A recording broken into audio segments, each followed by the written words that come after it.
really disturbing. Yeah, I do too. I mean, that particular, I mean, AI is everywhere. I AI, know. when my Apple phone alarm doesn't go off, my Apple Watch reminds me by vibrating. So I don't know, it's crazy. And and I put all my languages in English, but I do speak Italian and I write emails sometimes. So all of a sudden my phone will talk to me in Italian. Just start talking. Yeah. So it's scary. Yeah. Just trying to assert some control in this insane world. Yeah. Well, let's get going because so I guess what let me make a couple announcements to you guys because I was going to send some letters out as a result of yesterday's meeting. First of all, John, I want to take you up on some suggestions. We would like to invite, I think, it's within my prerogative, but you guys say yes or no anyway, and I'll go with that. Invite your academic coordinator, your career tech coordinator, your special ed coordinator, a principal, a teacher, whoever you want, to come to any and all of the meetings. Okay. Then we get a lot more firsthand, immediate response. Sure. Okay. Now, as a disclaimer, what I will say is that we have management and leadership in place between these committees and our frontline staff for a reason. Quite often there's a bit of a buffer that we are able to provide, but I would love to get them in front of you for an unfiltered perspective. So like for this meeting here, a teacher would be great, or special ed coordinator at least, or an academic coordinator would be terrific for this particular meeting, or career tech, all three of them. And then for the career tech group also, so your prerogative on that, who you want to send, but I'll send you a letter inviting you. I'll do that next day. Just going to ask that would be perfect. Thank you. Also, I'm going to send a letter to you, Alyssa, to Mary Gable, and Danielle, and Rochelle about the special ed questions you raised. We included all of them pretty much verbatim that you submitted, and so we did not have a discussion yesterday much on special ed. Mary Gable left; she was in the Department of Ed, and so we should know more about special ed. And those answers are those questions are very legitimate because it's the law. It's yeah. And I didn't mean to be like, those are just like if I'm looking at a program, these are the things that I would, ask.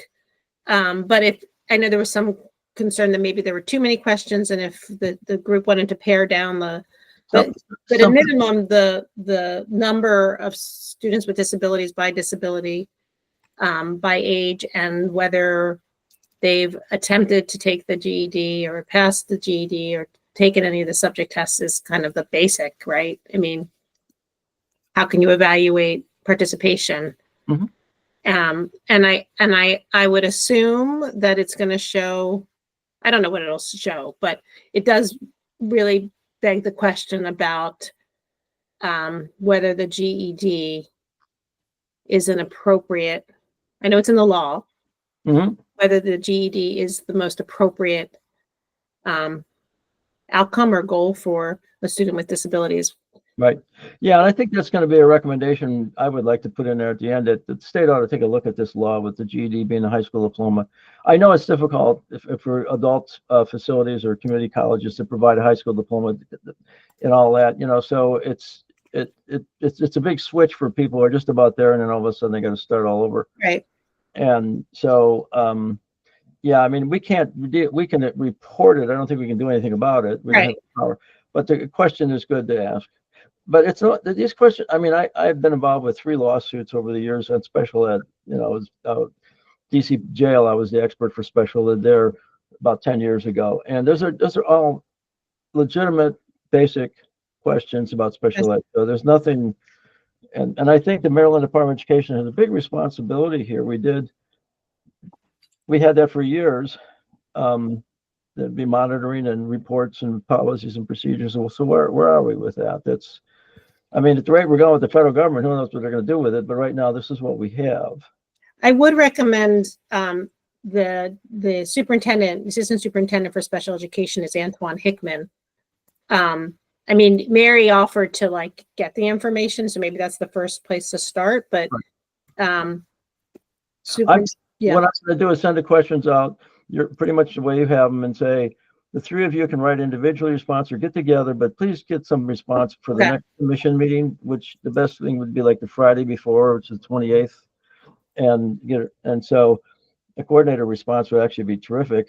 But however, so, okay. Okay. So I took all your stuff seriously, and I know you haven't been able to make all the meetings, but those are good questions. Okay. So I think Danielle is on by phone.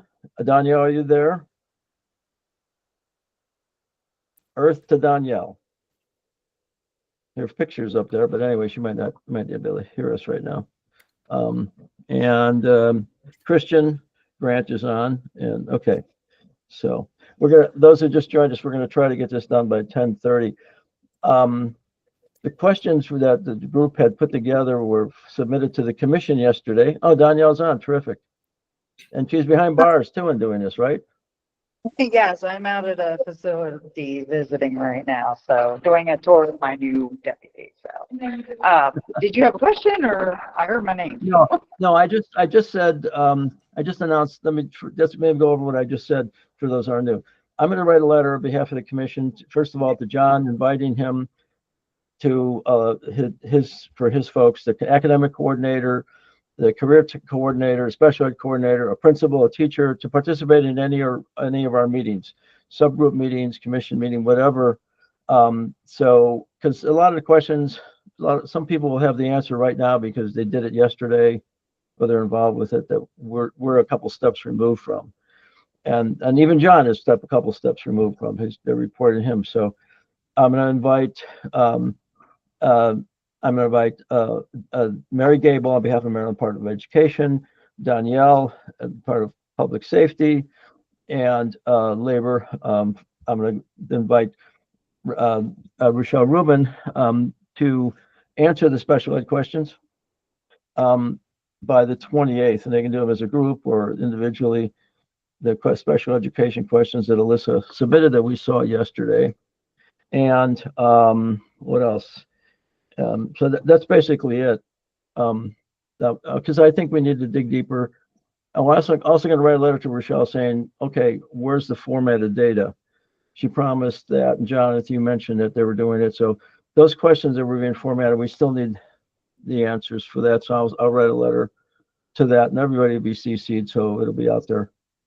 So I'm gonna do those things before I leave next Thursday, as I'll be gone for 2 weeks. Okay.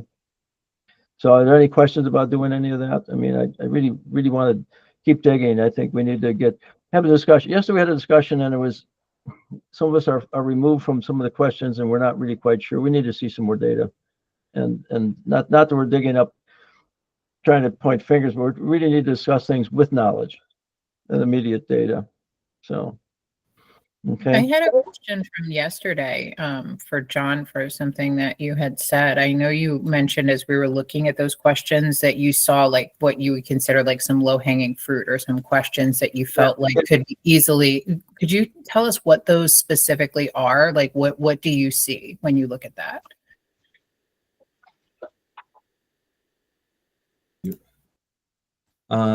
And I apologize. I can't remember exactly what the questions were because there were probably 25 questions there. But for what it's worth, my biggest concern were my biggest concerns were the fact that I think that the lowest hanging fruit is the time in chair and things that directly correlate to time in chair they would have the most impact because they'll help us get the entire cohort through the entire process a lot quicker, which means we would get folks off the wait list a lot quicker. And I really think that there are maybe 2 or 3 things that really massively affect time in chair, unfortunately, that I'm not sure we're spending a lot of time going after. But if I had the list there, I could certainly pick it out. I just don't have that list of questions. We did ask how many closures.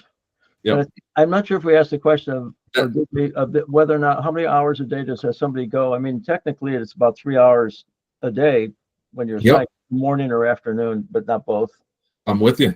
So those two questions, those are super important and massively affect time in chair. You know, if we had 6 hours in the chair per day, we could, you know, obviously drastically reduce the time in chair throughout the program.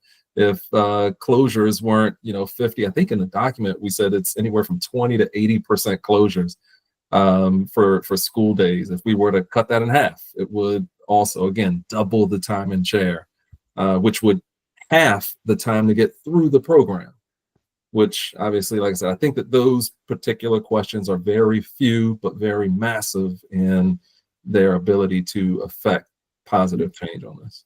Yeah, and I remember, just for you to sake, about 3 hours, 6 hours, years ago, people used to go all day, and the teachers basically said, it ain't working. 3 hours is fine. They're really dozing the rest of the time because they have too much. And we found we were able to double the population, and the achievement level blossomed. I mean, it's still because people are going daily. The important thing is they go daily, and that's Yep. we're worried Absolutely. About. And to be honest with you, when you think about it, if you were to cut school closures to 50%, the logic behind that is that it would take twice as long to get through the program. But that's not even exactly right, because when you interrupt that class time, I think it takes more than twice the time to get through, because they have to get reacclimated and they have to get back into that learning mode in order to continue. Anytime you interrupt that process. So to be honest with you, a 50% closure time probably leads to triple the length of time it takes to get through the program. Yeah. Yeah. When you're working with a population that's really, for the most part, had a difficulty in public schools, hadn't attended much, didn't like going to school, you know, and now you're asking them to go to school again, you're helping them create a positive habit. Yep. By doing this. And regular attendance, I saw people who came in years ago who they didn't want to be there. And then after they got acclimated, then they came up later and said, boy, I'm glad I did this. I feel so good. I feel confident about myself. It's a change. School can be a life-changing thing for people at this age when, you know, and it's important. So anyway. And for what it's worth as well, Stephen, I will say also that from a labor perspective, certainly I don't spend much time in the classrooms with teachers actually doing observations and things like that. But I'm hoping that the committee can also consider the quality of the instruction that's going on in the classroom as well. I know that's something directly under our purview and Director Rubin as well. But I think it would be a good idea to observe a class in session just for that data point to see if or compare that to what we would expect from a normal progression of academic progress in the classroom. Because again, that's another thing we haven't even considered, whether or not we're able to get through an entire classroom. Are there interruptions? Are they really engaged? Are our teachers doing everything we can to really move the process along and identify who needs those additional supports and assistance? And again, I trust that that's happening. But like I said, there are so many other things that are so much bigger that we're trying to attack.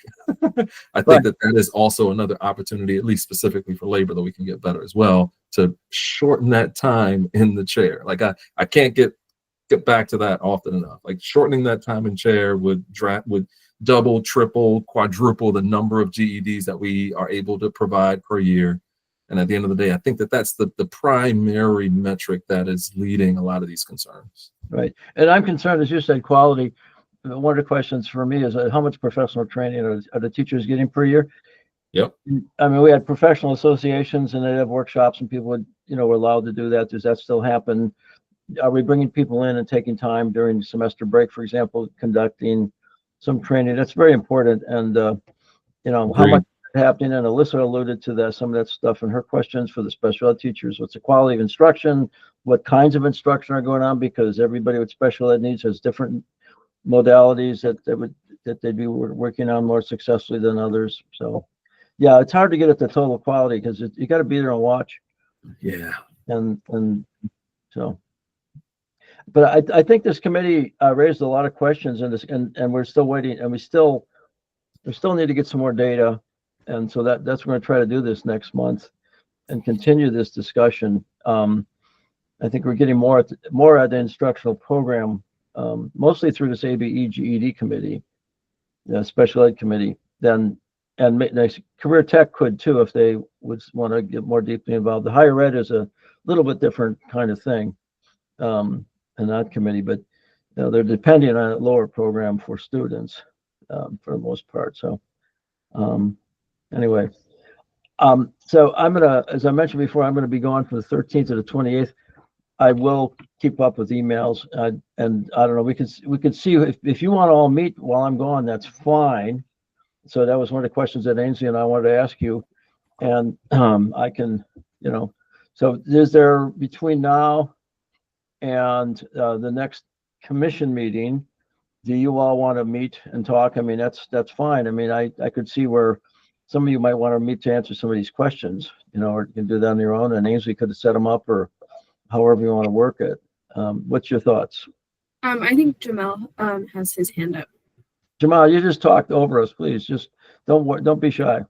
You weren't shy when I met you. No, it's not about being shy. It's about being a dependent from a Master Chief father. So, and you just you honor those in higher positions. So that's why I haven't said anything. But good morning, everyone. I did listen in yesterday because I was at my field placement. And so I have been absent. I only have 62 days in the wake up, and I'll be graduating with my master's. Hey. And I did that in 11 months. Boy, tough. But anyway, there was a couple of things that I did here. And John, you are definitely, I definitely want to connect with you, man. You are, there was some things that you said that I'm really interested in. So because of a peer with a lived experience, I am familiar with MHAC. So one of the things we do have to consider too is individuals with distributing charges. Okay, that's one thing. They can't get Pell Grant. That's one of the questions they ask you. Right. That is one of the questions. I don't have that, but that's a big barrier. Number two, you did say, Dr. Stephen, about building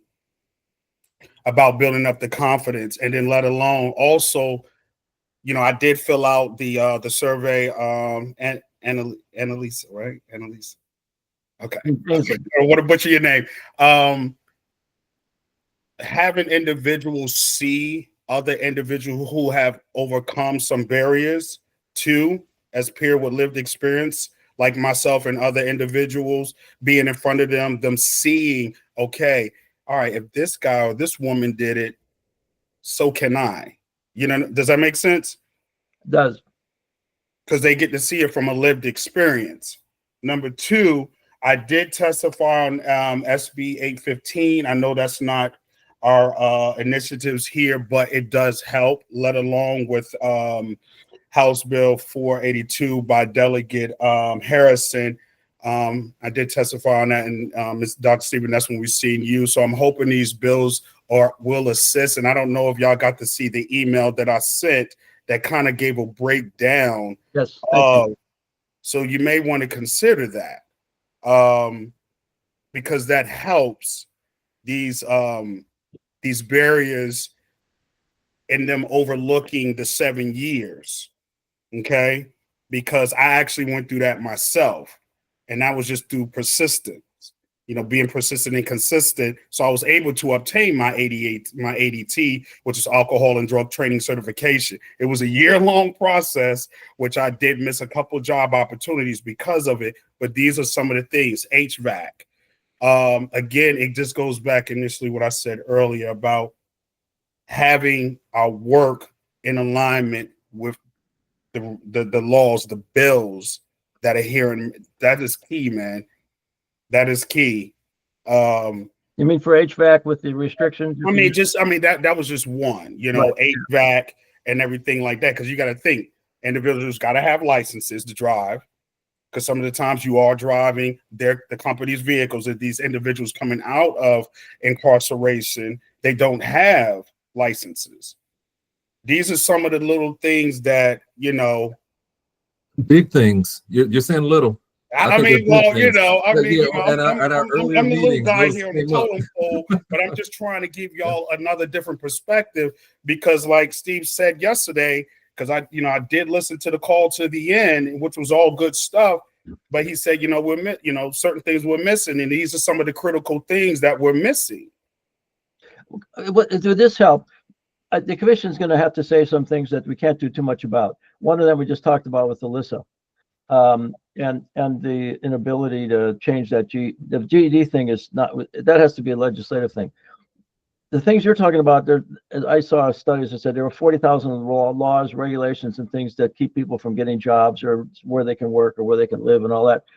We can't do too much about that. We can bring it up by saying, you know, we want the legislature to look at places that can change things. In Maryland, at least, some of it's federal.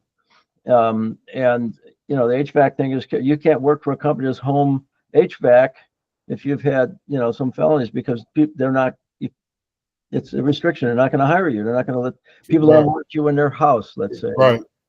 For lack of a better. I mean, I'm just giving you a different, because I'm a thinker, right? So think before you talk. And I was just listening to what everybody was saying. And I know as a commission, there's only certain things we can do, but you can say, hey, look, we have a guy here, peer lived experience. We have another guy here. I can't remember his name. These are some of the things. So collectively, we're hearing these peer individuals taking their personal testimonies, let alone with us, what their personal lived experiences for striving to get employment, and say, hey, look, so they, you know, they feel like we as a commission, we're working together collectively and saying, hey, look, these are some of the things you guys should look more into.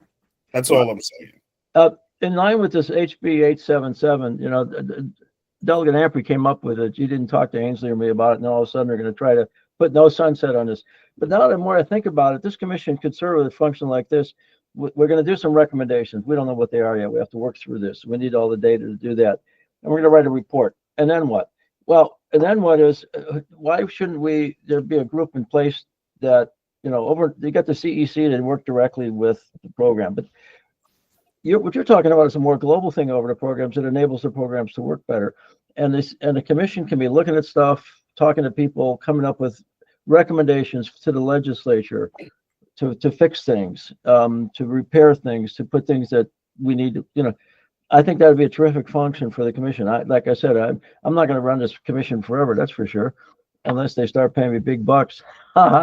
No, I've heard you say that. I don't know. You stressed that yesterday, and you're saying that again. So I get it. I will be happy to work a couple 3 days a week on this for free. Believe me, I'm comfortable enough. But you know, I'm not the youngest chicken in the coop anymore. And you know, so how long? Well, I thought you were 42, sir. Times 2, but anyway, almost. I'm just saying, is this all I'm striving to voice is because I'm in a position to speak for those men and women, right?